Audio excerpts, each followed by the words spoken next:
Hey. So, I am actually doing another live today. This is going to be touching on the same topic that I spoke about yesterday because so many people do not understand the importance of, I guess, like women. We are very undermuscled, and there he is. Hello. And something that I spoke about on the last podcast that I did, and something that he talks about a lot, is that women don't actually put enough priority and focus on training to build muscle and training for strength. But in that sense, yes, you need to actually get rid of, I should say, shave off the body fat and go hard in that direction. But you can only do it for so long before your body adapts, and you need to come out of that and then actually be willing to build some muscle. But muscle comes with weight. Eating more food comes with weight. And women are so scared of eating more food, of the scale fluctuating a little bit. So take it away. There's a lot. First, thank you for having me on. You're one of the top people out here in the world. So I adore everything you do, and I think people really need to understand that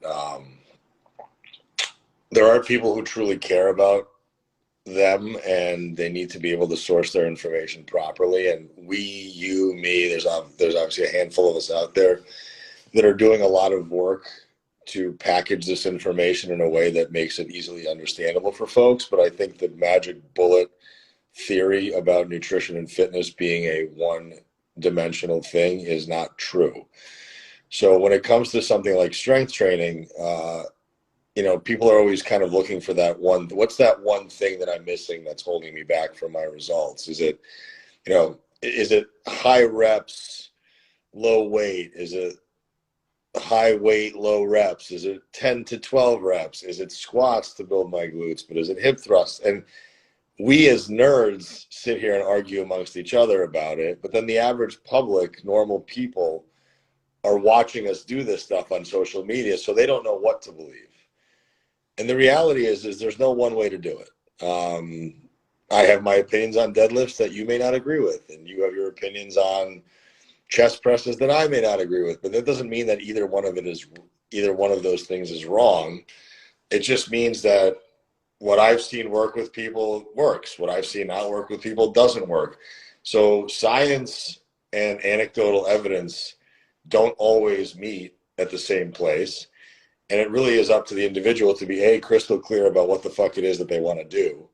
And a lot of people aren't very clear about what they want. Like, I had a consult call today with a woman, and she said, I want to lose weight. At 5'3", 129 pounds, in my opinion, I don't think there's a lot of weight to lose. So is it a weight problem? Is it a body fat problem? Or is it that you're under muscled and you don't like how you look in and out of clothes? 9 out of 10 times, most people just want to change their body composition. Unless you're somebody who's got 50 or 60 or 70 pounds to lose, that clearly is a body fat issue, but then it also can still be some under muscling going on. But by and large, especially for the female population, it's probably just, hey, instead of just focusing on, I want to get down to 124 or 123, that's what's going to make me happy. How about if I told you, hey, you can look amazing and feel the best you've ever felt at 135? Would you not take that? And I think most people probably would. And then it becomes an issue. It's not the number that you're married to. It's a look and a feel. It's an aesthetic. It's a physique. And that physique doesn't get built without strength training. It's just, I don't care how you slice it. And you have a lot of followers. I have a lot of followers. We both have female followers. I always tell everybody, go through the people that follow me, because you can go and click on it and see, and look at any person that lifts weights that's female, and tell me that they look bulky. Tell me that they look masculine. Tell me that that's not the body that you want. And instead of believing me, go directly to the horse's mouth and ask them how they did it. If you don't believe me, or they don't believe you, Go and talk to somebody who's currently living it and doing it and ask them how they did it. And I guarantee you they will tell you they eat in excess of 2,000 calories and they lift fucking heavy weights 4 to 5 to 6 days a week. And that's really that, and they do it for years.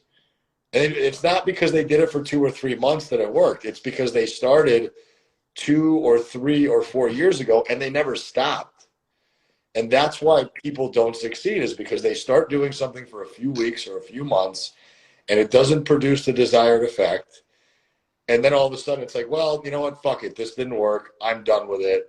I'm going to go back to starving myself and doing cardio because that gives me an acute sensation of being smaller and fitting into my clothes. Well, you're going to have to get uncomfortable and be, you know, and probably not fit into some of your older clothes. You know, if you're a woman who is, I don't know, let's call it a size 4, and you start building an ass and start building legs and start building lats and start building all these muscles, your clothes at size 4 will not fit anymore. Is it possible to lose weight and gain muscle at the same time? Kind of one of those it depends questions. I'll let you take that one.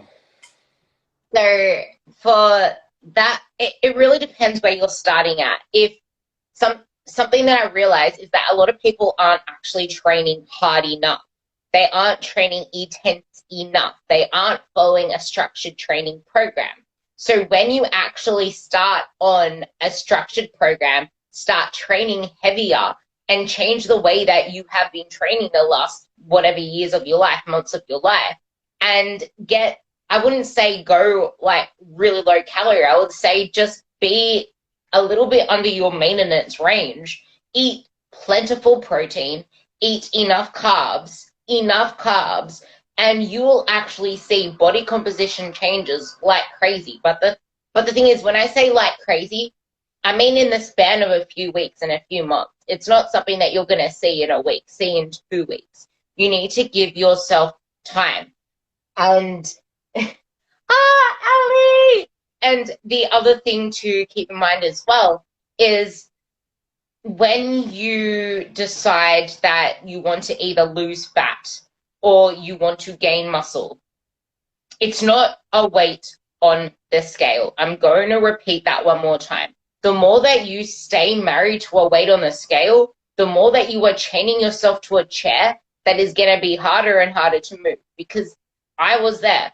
And it's like Aram says this over and over again, but it is hard taking it from a male.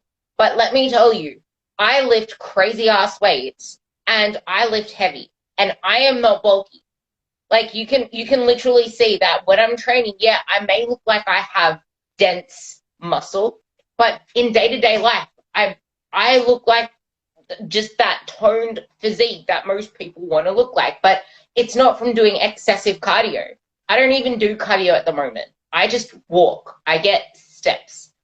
But I train intense and I make every rep count. And something else to keep in mind on the gaining muscle, losing fat is you don't need to do bulking phases and cutting phases.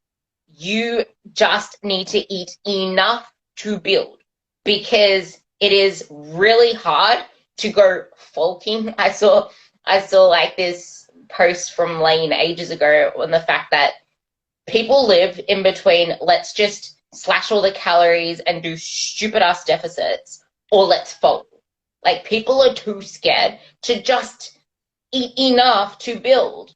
It's like that is why people actually gain too much fat and then they freak out about the scale, because they try to stay too lean. They try to keep like their end result of a fat loss phase, which you can't keep that same body weight. So then they go on massive binges. They do this stupid ass stuff, which is why they end up saying, oh, this doesn't work for me, I need to go back into a cut. So that's pretty much what I'd say about that. Yeah, when it comes to the simultaneous recomposition of building muscle mass while burning fat, you have kind of a couple times within your life or within your lifting career where that will probably occur. And it typically happens as soon as you start lifting weights with any level of precision and any level of understanding at first. And that could last a year, 2 years, 3 years, who really knows? And then it can happen again at some point down the line if you've stopped for a while and then restart, or if you start to really become intentional with the types of exercise that you're doing. Not all reps are created equal, just like not all calories are created equal. When it comes to intensity, it's not just sweat equity is not intensity. Intensity means I'm feeling it where I'm supposed to feel it. There's an intent behind what I'm doing. And you don't have to be a tactician when it comes to mind muscle connection, because not that. But you have to at least understand, like, what is your purpose for walking into the gym? Like, pick the amount of days per week you can realistically train. And, whatever that number is, whether that's 3 days a week, I know I can commit to it, great. If it's 4 days a week, great. Most people I work with are doing probably 3 or 4 days a week. Some of my more, I would say, higher level people are probably doing 5 or 6 days a week. But understand that more is not better. And also understand that at some point there's going to be a level of diminishing marginal returns. Like, I go to a bodybuilding gym here in San Diego, and I did legs in 35 minutes the other day, and I watched the same 2 guys on the belt squat machine for the entire time I was there. I did 4 leg exercises at 3 sets apiece. I'm sore as shit today. Not that that's the indication of a good workout, but it was obviously a new stimulus that I haven't felt in a while.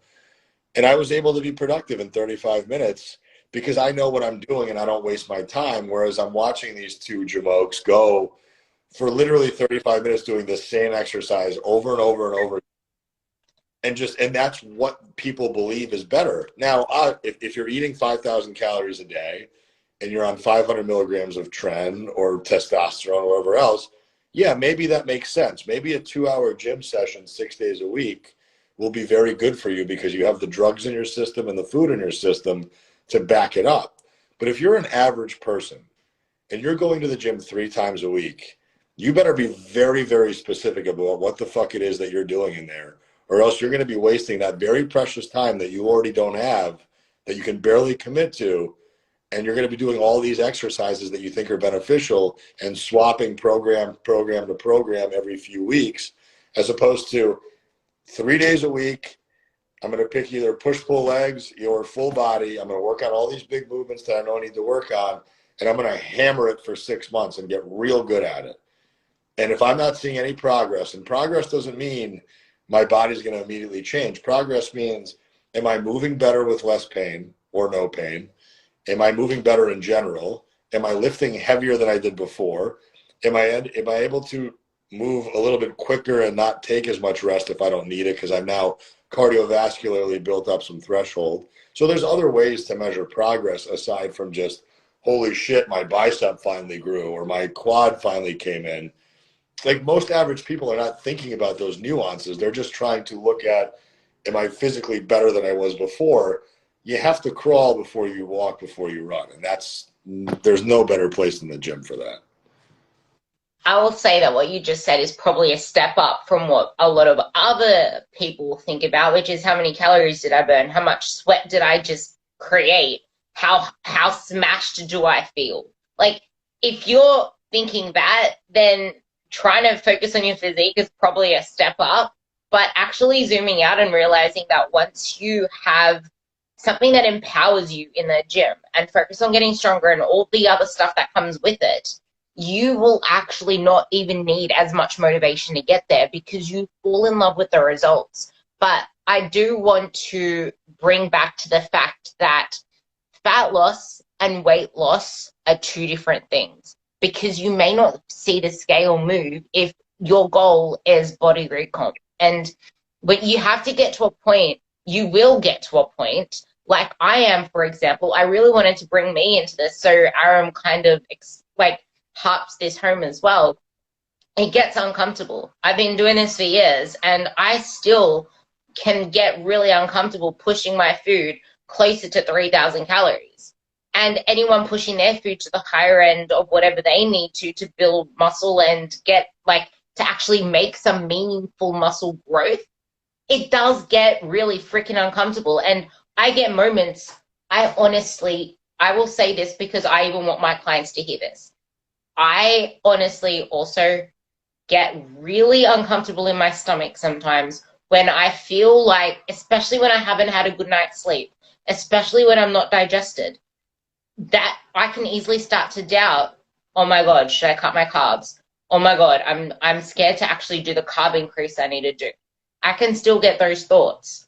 But if I don't push into that discomfort, if I don't allow the discomfort to just like actually play out, I am never going to see meaningful progress in what I'm aiming to do, which is to grow my glutes. I actually want to grow my glutes and I want to make a physique I am proud of when I do another fat loss phase. And I can't just say I'm going to push my calories high for 3 weeks and then bail because I feel fluffy, or bail because my stomach is uncomfortable, or bail because I feel so fat in my training clothes today. Like, it is normal. We are humans, especially women on their periods. You can feel a lot more fluffier. You can feel a lot more watery. You can feel freaking hungry and wonder what the hell's going on. But you need to trust your body as well, and you need to actually go through that discomfort, because I'm telling you, it is uncomfortable sometimes. It really is, in a society where we are conditioned to eat as little as possible. And I wanted to harp that home because Aaron sees me all the time doing what I do as well. And it really is the only way to break out of, I guess, that stuck. And more isn't always better. I just want to bring back to that point as well, because I kind of got caught up into the fact that I need to be at the gym 5 days a week. But I realized that that 5th day, I was half-assing everything, where that time would have been better spent just getting my steps in, recovering, because my other 4 days are a hell of a lot more intense now. Yeah, and if you think about, I think when we're talking to layman people, and we're talking about people that are, let's call them intermediates or below. I don't think this discussion is really going to apply now to people who are advanced, but let's just take average people, intermediate to below that novice level. The only way that your body will create a meaningful change is if it has enough stress imposed on it. And what we have to think about what a stress is, a stress can be a muscular stress by way of strength training, and that can be with progressive overload or slower tempo or drop sets or trisets, or there's a million ways to intensify exercise. Stress is also either an excess of calories or a deficit of calories. Those are stressful to the physiology. One stressor will produce some type of meaningful growth. One type of stressor will produce some type of loss of either muscle tissue and or fat and or water. So you don't really understand if you're losing weight or gaining weight where it's coming from. It's much easier to understand, am I getting weaker or stronger? Do I have more or less energy? Do I have more or less hunger? Like when you're growing or trying to grow, you're not fucking hungry ever. You're just constantly eating all the time. And it does end up being uncomfortable because you have to eat more often and higher volume meals. And it's your stomach just never ever feels empty. Like the emptiest you'll feel is in the morning when you wake up, and it's great. And that's where everybody's like, oh shit, everything I've been working for is kind of looking like it's peeking through in this sunlight here as I look in the mirror. But then by the 3rd meal of the day, you're like, fuck, I'm fat again. This sucks. I don't want to do this anymore. But that's where the rubber meets the road, and you have to be able to plow through and keep moving forward. The same way that it would be in a deficit if you were trying to lose fat. Hey, shit, I'm hungry. Oh my God, I haven't been able to eat, or my food volume is so much lower, or I have no energy in the gym, or my sleep is now getting affected by it. Well, that's what you signed up for. You signed up to lose fat. To lose fat, you have to be uncomfortable and in a deficit. So I think it's understanding that don't sign up for these things if you're not ready for what it's going to actually look like. And I think the reality is most people don't really get what level of discomfort they're going to have to engage in. So for the advanced people, they get it. They understand it. They may bitch about it and they may not want to do it, but at least they're aware of what's going to happen. Whereas Susie Housewife, who's got 3 or 4 kids and is 48 years old and has not worked out significantly since she was 20, I just want to lose this and is grabbing onto her fat, or is I want to lose this and is grabbing onto a tricep fold. Like, it's just not going to happen. That you're going to have to go to the gym 3 or 4 days a week with some level of meaning and intent. You're going to have to specifically eat a certain type of way with a certain amount of calories and certain types of foods to make you feel your best. And every time you make the decision to have the margaritas with the girls, and every time you decide to take all your kids' snacks and desserts at night into your mouth, it's going to set you back further. So don't expect it to be a 3 or 4 month commitment. Expect it to be, this is going to be the rest of my life. Now, I'm going to forget about what time it's going to take.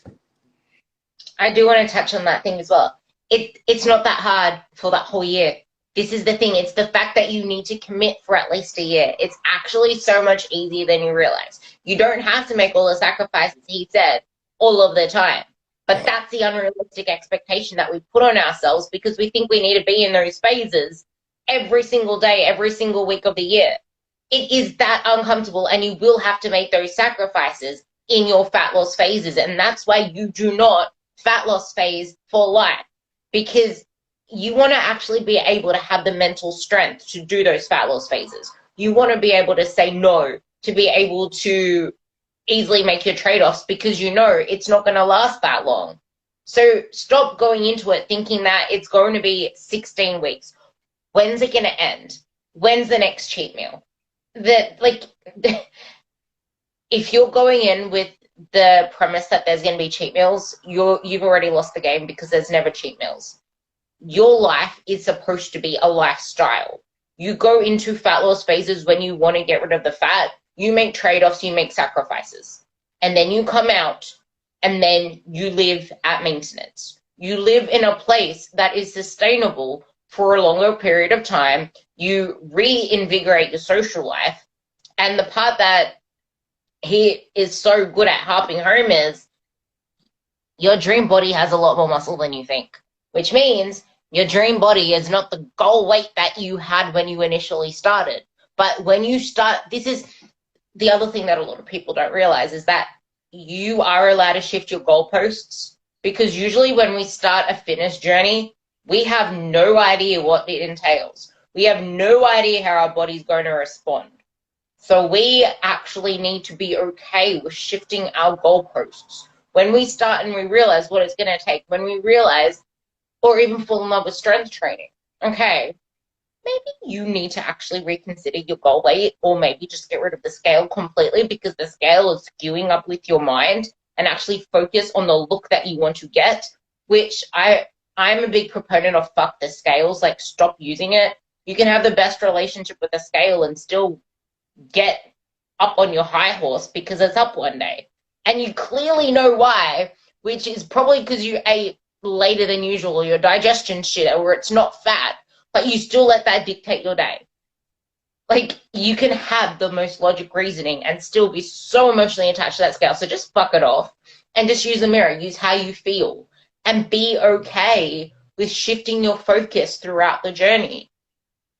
Yeah, I mean, and even I think we use terms like deficit, maintenance, growth, surplus. If you bring it to a very human context and a very human level, your average person is living such a chaotic life that they can't even fathom any of these types of concepts. They think, when I eat McDonald's, I get fat. When I eat salads, I get skinny. If I work out, I get skinny. If I don't work out, I get fat. These are all these very gross oversimplifications of some very, very complex physiological effects. But if you dumb it down to the most base level of understanding, is if I don't like where I'm at currently and I want to lose weight, okay, well, start to make some evaluations on where you're at now and what you're doing. How much am I eating? Which means I'm going to have to track my food for a little while. And what am I doing as far as exercise? If what I'm doing as far as exercise isn't serving me, I have to either amplify my understanding of what I'm doing or amplify my intensity. If what I'm doing from a food perspective isn't working for me, then I'm going to have to either eat more or eat less or eat differently. And differently means probably better quality. Most of the time when I get people, and most of my clients are female between the ages of 30, and 50, most of those women, I would say probably 98% of them, are not eating nearly enough calories to support what they're trying to achieve or what they're doing inside of a gym. So that means that you're going to have to spend some time rebuilding that metabolic function. And if you've been in a chronic dieting phase, or you have erratically eaten, lost weight, gained weight 5, 6, 7, 8, 9 times in your life, forget about weight loss. Just stop thinking about it. You're not going at an erratic eating level of 1,200 calories or 1,000 calories when you're 190 pounds as a female. Weight loss is off your radar, sweetheart. I'm sorry, it just is. You're not going to lose weight because you're not going to be able to eat less than 1,000 calories sustainably for the next 6 months, which is probably what it would take for you to lose weight. So you're going to have to recalibrate your relationship with this process, which means spend the next year getting strong.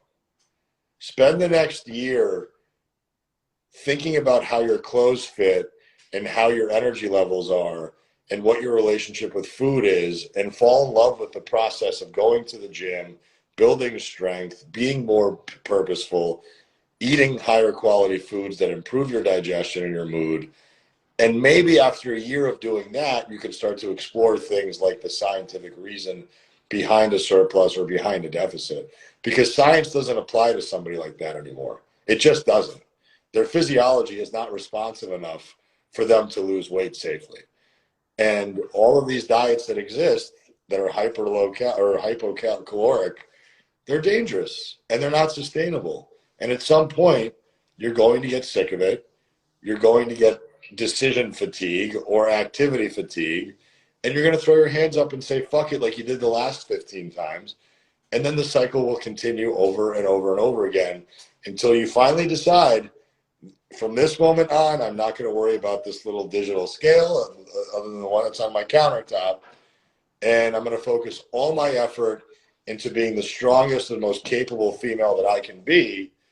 And then down the line, maybe 3 or 4 or 5 years from now, when I finally become proficient in all this stuff and I'm comfortable with carbs and I'm comfortable with food and I have muscle mass and strength that I've never had before, then maybe I'll start to think about losing fat. But until then, I'm sorry, you're fighting an uphill battle that you'll never win. Honestly, it is so true. Like, there are so many people that just fall off the radar, fall off track. Like, there is no track, it's a lifestyle. But they always fall off this track. They always lose motivation. And I'm seeing it more often than ever, people saying, I lost motivation. There's no such thing as motivation. There really isn't. I'm not motivated. You were way more motivated than I am. You like when I look at what you do, and I'm like, fuck, I wish I worked out as hard or as much as Ruby did. I wish I ate as disciplined or as well as she did, because I just don't give a fuck enough about it. I just don't. Like, that's what people don't want to ever admit to themselves, is that if I wanted to look like a bodybuilder, I know how much work it takes. I don't want to do it. I don't want to do it because I want to eat ice cream sandwiches and I want to get fucked up once a month. And I want to eat Jersey Mike's and have sandwiches and pizza 3 or 4 times a month. Those people that look like that don't do that stuff. And they work out 5, 6 days a week. And all of their leisure is wrapped up in their aesthetics. If that's the life you want to live, cool, good luck. But if you want to be a normal human being, you're going to have to deal with normal human being outcomes, which is probably not shredded and ripped like the magazine covers that you keep obsessing over. And yeah, like, that's it. Yeah, I was going to say, that's the thing. You need to be realistic with your expectations as well. Like, what are you willing to do? Like with me, I show up regardless of how I feel 4 days a week. I train 4 days a week. And I make sure I get my steps in. Sometimes it is hard to get my steps in, but a lot of the time it is so easy because I work and walk. I have a treadmill desk, which is what I'm pretty much standing on right now because I just prefer standing. It's a lifestyle that you can merge into with the right mindset. But if you come into it with the wrong mindset, you aren't going to be motivated. You're never going to be motivated. And if you keep saying, I want to look like this again, or I want to look like this again, that's too external for you to ever have any motivation. Motivation does not exist. I don't have motivation. I just do. when you said that, I didn't even realize that I was. Like, that's the thing. I just do. Yeah. And I've just been doing these last, like, you need to get really clear on the fact that, for example, my training makes me feel better because I know that I'm working on myself. When I neglect myself, I feel like shit. And then I exude that energy of shit. I'll probably be a shitter coach. I'll probably be a shitter friend. I'll be shitter in all areas, and I probably won't even show up to the world the way that I do. Your fitness, looking after your health, looking after your body, makes you that much more confident. It makes you show up. Confidence doesn't come from a body you get. Body image, good body image, doesn't come from a good body. Because I had periods in the past where I would look back and say, holy shit, that was a good body. I didn't feel it then because it's a state of mind. Body image comes from, it was also because I didn't feel in control of what I was doing. I felt like it was controlling me. When you feel like you are in control of your life, when you actually do what you said you're going to do, when you are doing things in line with the person that you want to become, you don't need motivation because you're doing the thing. And it's taken me that long to get to that point where it's just like I didn't even realize that. It's just that I prefer eating this way because it makes me feel good. And it's like I call it an insurance policy because, for example, next week I'm going away for 2 days. I'm not going to give a shit what I eat. I'm just going to eat pretty much in line with what I usually do most of the time. Probably enjoy some ice cream. I don't even like ice cream. Probably have more cereal than usual. Probably, I don't even know what I'll have. I'll probably have some Mexican because I freaking love Mexican. Like, I don't give a shit. It's 2 days out of whatever I usually do. Like, that's the thing. You create an insurance policy for that stuff. And you actually change your taste buds. I used to be obsessed with ice cream. Now I really just prefer not having ice cream, but I do love my cereal. I love my cereal. But it's about asking yourself, how is this going to make me feel? And something even for Easter, because Easter's coming up, it's like, how do I want to feel when I wake up tomorrow? Do I want to have a really shitty gut? Something that someone else mentioned to me when they went overboard, not a client, but they're like, and I don't want to be like gross, but wow, my gas stinks. And I was like, okay, like there are so many different things that you can think about what you don't want in your feels the next day that can help you shape the actions that you take. Because if you take it the way that Aram, that sounded so funny, if you absorb this the way that Aram said it, it's a lifestyle, meaning there is no cheat meal. There is no, let's just like enjoy all the Easter chocolate today. Because you can have chocolate every day if you fit it into your plan. And you realize that you can probably have 4 chocolates when you're in maintenance. But if you're in fat loss, you can still have chocolate, but you might only be able to have 1. Or if you're not able to moderate, you might have to just not have chocolate for that period of time, depending if that's going to then turn into a binge. You need to figure out what your personality type is. And I guess the biggest thing out of all of this is be willing to do this for more than freaking 14 weeks, more than 16 weeks, more than 20 weeks, if you want to make it something that's easy.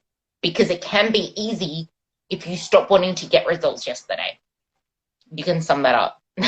That's, it doesn't get said any better than that. It's remove the timeline expectation from it, and just do the work. And just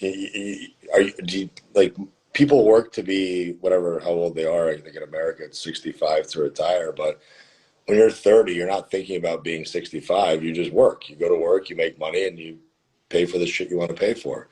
You're not thinking about like, when is my career going to end, or when am I going to stop working? Because that doesn't even feel like it's in sight.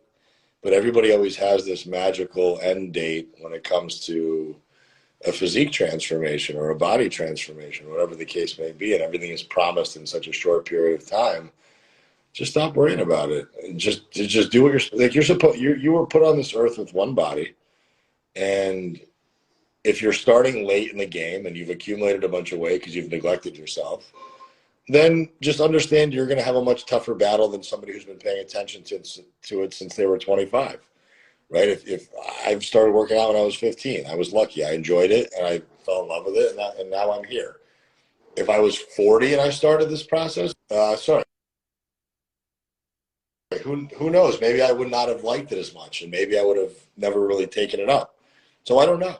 And that's the thing is if you're making the decision now, later on in life, to start now, stop worrying about how long it's going to take. You've lived 20 years without it. You've accumulated XYZ amount of weight. So if you have to put on another 10 pounds to lose 40, who gives a fuck? Like, what does it really matter? It's like a fly that lands on a dumbbell. It's not going to make it that much heavier. You won't even feel it. If you weigh 200 pounds as a 5'2" female, and I ask you to reverse diet to build up your metabolic threshold, and you put on 10 pounds, but then later on in life we'll be able to drop 30, you're welcome. You just gave me $100 and I gave you $1,000 back. I love that. I actually really love that end bit. I'm going to read out something. Well, actually not really read it. I'm going to just twist it. It's almost like we want to have all this confidence. We want to have all this attention, but we don't give enough attention to ourselves to be able to prioritize ourselves for this stuff. And I guess, actually, I will read this one out. Don't talk about muscle growth unless you're also willing to discuss the possibility of eating more and getting uncomfortable. But the thing is, fat loss is still a phase. And just because we're telling you to eat more, and just because we're telling you that it's time to focus away from fat loss, it doesn't mean that the show is over. It doesn't mean that you failed, and it doesn't mean that fat loss can't be a goal in the near future. It's just that you need to give enough time going through those phases. But I love everything else Aram said, so I'm not even going to sum up that part. You can just re-listen to the last 10 minutes of this, and you'll get so much gold just from that. So, well, listen, I mean, you and I are always people that just never stop thinking about this stuff. It gets to the point now where I don't know what else I could say, try to evoke to get people to understand this stuff. And at the end of the day, we very rarely have to talk about the science nuance of this stuff, because if you can't grasp the psychology of this, then you don't need to worry about the science of it, because until this stuff changes, your body won't change. yeah, that's the truest thing ever said. And I will actually say, back in 2016, back in 2017, I was spitting out science like no tomorrow. But that shit doesn't matter, because a lot of people can't grasp the mindset behind it all, and no one really cares, honestly, about the science of it all, when it's a mindset game. But yeah. So I will close this off here, and I'm going to add this to the transformation subject of my lives, so you can go in there and listen to it again. And thank you. I always love talking about body transformation with you. I appreciate you. And listen, you keep doing the work you're doing, because people are going to finally hear it at some point.